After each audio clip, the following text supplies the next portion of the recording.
विधानसभा चुनाव जैसे ही नजदीक आ रहे हैं, वैसे ही संचारी, बालोद और गुडरदही से कांग्रेस के दोनों प्रत्याशियों की धड़कनें तेज हो रही हैं।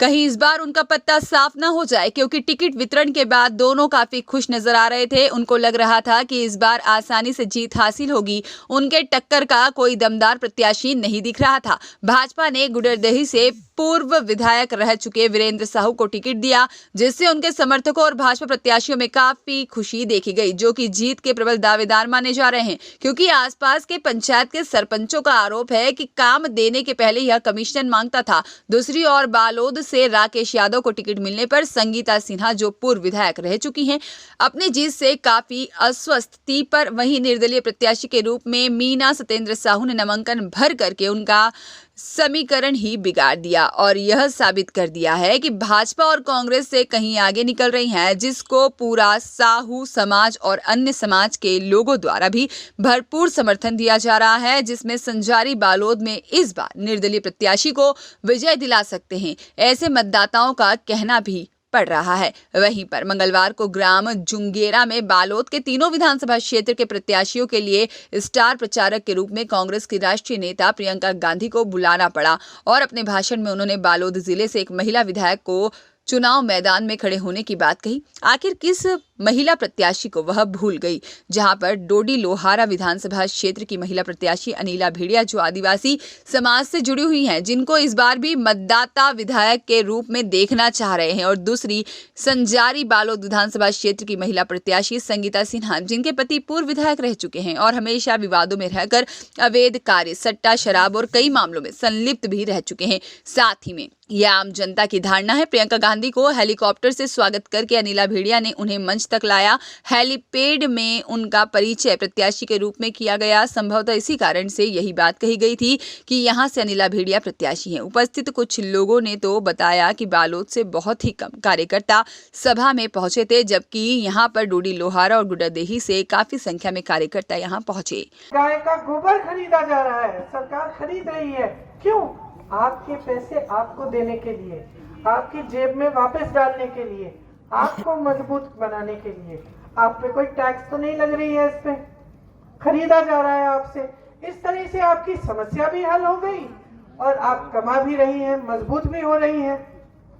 तो इस तरह की हमारी नीतियां रही हैं। यहाँ 10,000 गोठानों का निर्माण किया गया है पिछले 5 सालों में, और जैसे मैंने कहा, ग्रामीण जो जीवन है उसको मजबूत किया है। आपका संघर्ष भरा जीवन होता है। सरकार का काम होता है कि इस जीवन में जो आपकी मुश्किलें हैं उसको कम किया जाए। आज आपके यहाँ के किसान खुश हैं। आप अलग अलग प्रदेशों में जाइए, रो रहा है किसान, आत्महत्या के उस पे हो गया है, आ गया है, उस पे आ गया है, रो रहा है, उसकी कोई मदद नहीं है। पेट्रोल डीजल के दाम बढ़ गए हैं बहुत ज्यादा, हर चीज पे जीएसटी लगती है, बहुत मुश्किलें उसके सामने हैं और वो कमा ही नहीं पा रहा है। यहाँ क्या किया? यहाँ सबसे पहले तो धान के लिए आपको सबसे ज्यादा खरीद आपसे हो रही है। उसके अलावा जो वन उपज है, 67 वन उपजों के लिए आपको न्यूनतम समर्थन मूल्य दिया गया। मैंने मध्य प्रदेश में पूछा, भाई आप लोगों को मिलता है? सबने हाथ उठा करके मना किया, नहीं मिलता है। वन उपज के लिए सिर्फ यहाँ मिल रहा है आपको। तो आपको मजबूत करने के लिए आपके लिए मोबाइल अस्पताल भी बनाए, जिससे 1 करोड़ लोगों का लाभ हुआ। आपको लाखों एकड़ वन की भूमि पट्टों के माध्यम से मिली, इससे आप मजबूत हुए। तो ये सारे काम महात्मा गांधी जी की परंपरा, उनकी सोच को आगे लेने वाले काम है, जिसमें एक सरकार, एक नेता, एक राजनीतिक पार्टी ये समझ रही है कि जनता ही सर्वोपरि है, जनता से बढ़कर कुछ नहीं है। हम महिलाओं की बात करते हैं, आपके लिए बहनें कितनी योजनाएं बनाई गई। यहाँ आंगनवाड़ी बहनों का आपका मानदेय बढ़ाया गया, दाई दीदी क्लिनिक बनाई गई, जिससे आपको सुविधा होती है। आप संचालित भी उन्हें करते हैं, खुद महिलाएं संचालित करती हैं। सरकारी कॉलेजों में लड़कियों के लिए स्नातक और मुफ्त शिक्षा कराई। स्वामी आत्मानंद स्कूलों में 50% महिलाओं के लिए आरक्षण, लड़कियों के लिए आरक्षण रखा, बेटियों की शादी के लिए 50,000 रुपए की मदद मिली ताकि आप मजबूत बने। भाजपा की सरकारें क्या कर रही हैं? चुनाव आने लगता है तब घोषणाएं करते हैं। मध्य प्रदेश में गई, 18 सालों से सरकार है बहनों, भाजपा की 18 सालों से वहां सरकार है। 18 सालों से महिलाओं के लिए कुछ नहीं किया।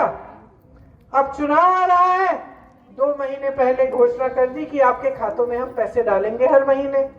तो भाई क्या पहले महिलाएं गरीब नहीं थी? क्या पहले मुश्किलों में नहीं थी? क्या पहले संकटों का सामना नहीं कर रही थी? तो आपने इतने साल 18 साल इंतजार क्यों किया? तो इससे आपको पता चलता है कि इनकी घोषणाएं क्या सचमुच आपको मजबूत बनाने के लिए, आपको सशक्त बनाने के लिए है, या सिर्फ अपने आप को सशक्त बनाने के लिए चुनाव के समय वोट लेने के लिए है।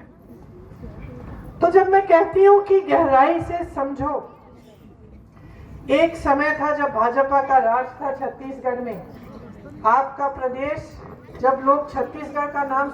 आज मैं सर्व समाज की बालोद विधानसभा की प्रत्याशी हूँ। सभी समाज ने मुझे आज समर्थन मिला है।